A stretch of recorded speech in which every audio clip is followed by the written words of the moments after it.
The Lord be with you. And with your spirit. A reading from the Holy Gospel according to Luke. Glory to you, Lord. The tax collectors and sinners were all drawing near to listen to Jesus. But the Pharisees and scribes began to complain, saying, "This man welcomes sinners and eats with them." So Jesus addressed this parable to them. "What man among you, having 100 sheep and losing one of them, would not leave the 99 in the desert and go after the lost one until he finds it? And when he does find it, he sets it on his shoulders with great joy, and upon his arrival home, he calls together his friends and neighbors and says to them, 'Rejoice with me, because I have found my lost sheep.'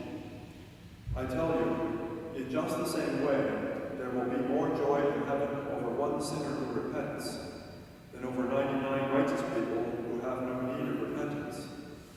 Or, what woman having 10 coins and losing one would not light a lamp and sweep the house, searching carefully until she finds it?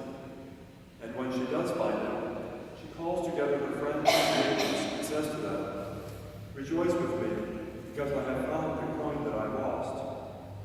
In just the same way, I tell you, there will be rejoicing among the angels of God over one sinner who repents." The Gospel of the Lord. Praise to you, Lord Jesus Christ. In the few months that I've been here at the Cathedral Parish, a number of people have joined me in trying to sort of restructure some of our outreach efforts that try to identify and bring closer to us some of these lost sheep. It's easy for us to sit in our comfortable place and say all those people out there are off the track and we're on the right track here. Here we are, after all. But it's also easy to forget that our real mission here is to seek and find those who are not with us yet. I've been trying to keep that theme in front of us. We're not here simply for ourselves. We're here for all those people who are not here yet. So I thought I might give you a couple of interesting stories that have come my way in the last few weeks. As you know, we have sort of intensive baptismal preparation classes and fairly intensive marriage preparation classes, which are now even more intensive than they were before, because we are trying to draw people in any way we can. Oftentimes that's by means of the sacrament of baptism or confirmation or marriage, to get them in front of us so that we have the opportunity to preach to them, to evangelize them, to catechize them, to show them what it is that they're missing by not being here with us.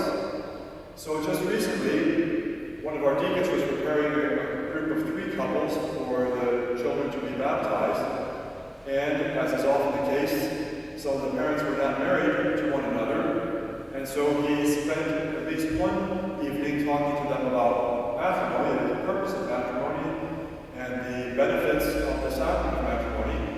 And in fact, over the course of some time, these couples decided that they did in fact want to be properly married, to live in the way that the Lord would have them live.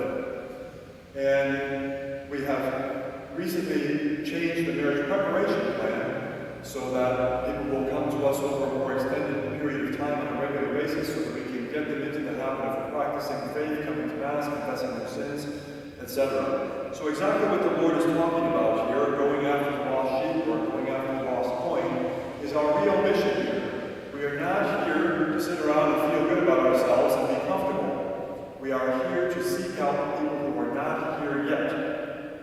In the same way, in the spiritual realm or supernatural realm, we're here to pray for those people who are not yet fully in the presence of God. So during the month of November, we remember all the faithful departed, those who have died in a state of communion with God or a state of grace, but who are not perfect when they die.